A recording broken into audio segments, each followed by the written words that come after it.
Co-CIO and founder of PIMCO. Well, I had a lot of things I wanted to start with, but I guess I must ask you this. Are you comfortable becoming the man who writes the manifesto for the Tea Party?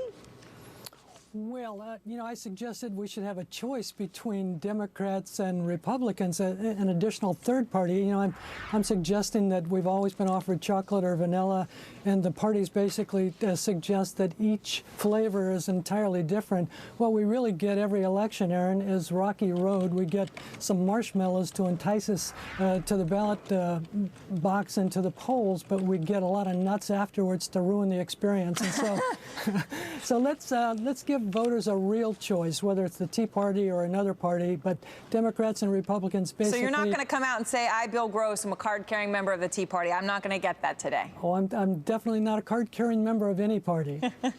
All right. Let's get to the nuts and bolts of what you said. Nuts, obviously, linking to what you just said. Okay, you said that what Ben Bernanke could be about to do, I'm assuming by flooding the market with even more money, could mean the end of a 30-year bull market in bonds, over which time bonds have beaten stocks.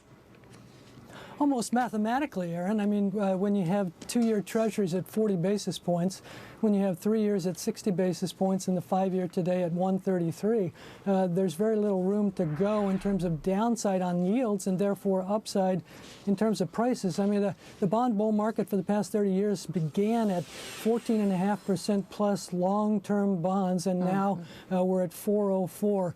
Basically, the ride, the journey is over, and what we're left with is low yields, in some cases negative real yields. Earlier this week we had a minus 50 basis point 5-year tip, which is staggering, and so it shows you the extent that the bull market has basically been played out. All right, here's my question. So Ben Bernanke, in 2 stages earlier during the crisis, has put in a total of about $1.5 trillion in quantitative easing. For those out there who still roll their eyes when they hear that term, we're talking about buying things like mortgages out there to try to stimulate the flow of credit.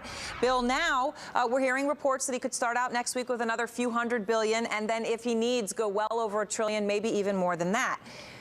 Do you think he should do nothing next week? Would it be better and more appropriate, given the liquidity trap we're in, for him to not print a dollar?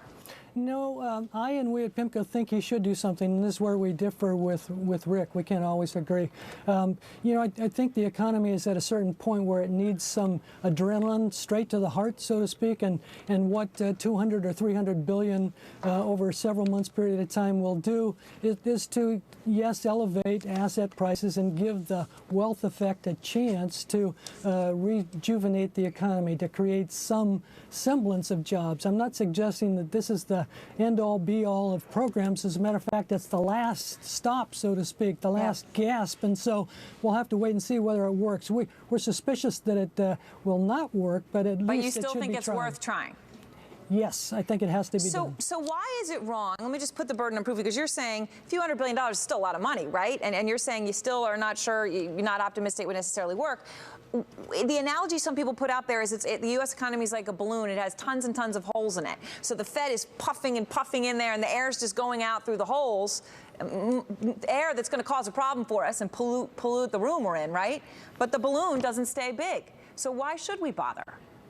Well, it does have consequences. It lowers the value of the dollar, which, by the way, I think is one of the intended purposes of quantitative easing, to debase the dollar, to raise inflation above 2%, and to make our workers more competitive relative to emerging market countries. So there is an intent here that has some negative consequences, but I think ultimately it stands a chance of raising real growth by 0.5 to 1% and of adding some jobs, not a lot of jobs, and giving the economy a chance to grow in a more structural way, which is the real way that growth is generated. And how long do you think it will take, Bill? I mean, when you look at your macro view of the economy, you just heard, I don't know if you heard the Panera Bread CEO, he's investing the way he was during the top, and his business is back to where it was during the top. But he's the only one I've heard say that.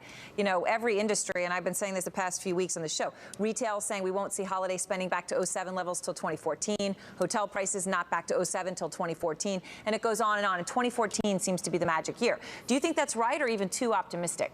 No, I think that's right. I think we're in for a long slog, as I indicated in my investment outlook. That basically means that unemployment stays high in the 9 to 10% category, hopefully moving downward, hopefully jobs progressing on an employment Friday, so to speak. But as Reinhart and Rogoff have indicated in their book, this time it's different. Usually a delevering cycle takes the same time as the levering cycle, and if that's the case, it's a good 5+ years away in terms of returning to normal. All right, let's talk about something that the Michael Thaman, CEO of Owens Corning, just said. We were talking about principal reduction. You know, people aren't investing in just maintaining their homes. Some of them because their homes are worth less than their mortgages. It's a big issue, and we're not going to have a real fix to this system until housing prices are in line. So if you're for quantitative easing, which would push asset prices up, does that mean you'd also be for something like principal reduction, which might artificially inflate home prices, but would, you know, get a lot of homeowners back into business? It would mean people like you taking a loss, though.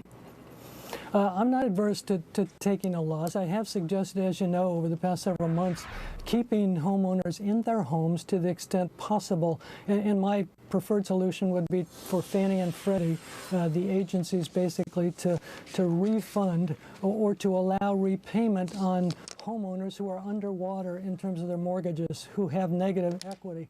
To the extent that they can do that, that lowers their interest payments, that basically raises the value of the home and keeps them in the home, which is important for the neighborhood and for the country. All right, final question linked to that. Obviously, you know, last week, and you couldn't say anything to me about it then, but all the headlines about you asking Bank of America to buy back mortgages along potentially with the New York Fed and BlackRock. Are you doing it? Are you going to pursue legal measures? Is it just to Bank of America? Oh, here's where the lawyers come in, Aaron. You know, we have a fiduciary responsibility for our clients to request information. That's what we're doing, requesting information, as is the Fed, Fannie, Freddie, and others who have joined us in this. And that's the entire process up to this point. Where it goes from here, we'll just have to see. First thing let's kill all the lawyers. We can quote Shakespeare as well as Suetonius on this show. But anyway.